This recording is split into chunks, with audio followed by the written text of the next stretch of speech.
There are 54 sextillion planets in our universe. That is 54 trillion trillion.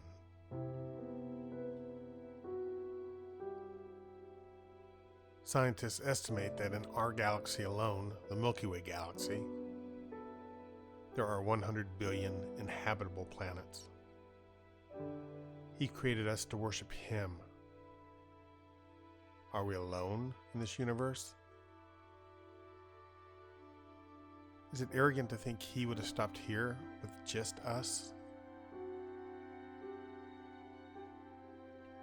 He could have populated hundreds, thousands, or even millions of other planets with species to worship Him.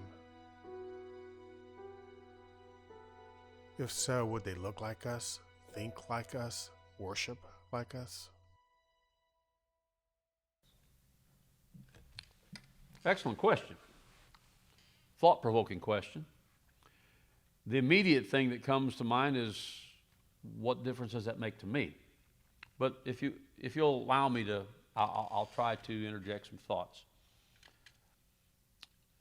If that is the case, then what we have just experienced is the total awesomeness and creativity of God. God is God and can do anything He wants. God has created a universe so big and so vast that we can't even understand it. And I think sometimes our issue becomes we're looking for abstract answers to abstract questions because we're seeking that wisdom. We're seeking to not have knowledge. And if we're not careful, we're going after knowledge, but we're missing the truth. And here's what it means to me. If, in fact, there is another world, another spectrum that has people that inhabit and to worship God, then that's just that many more people I'm going to get to spend eternity with in heaven. But in the meantime, I have to realize that I have to focus on where I'm at right now. I can't be so preoccupied with what somebody else may or may not be doing, whether on this earth or whether some planet millions and billions of miles away. I can't be preoccupied with how you worship. I've got to focus on how I worship.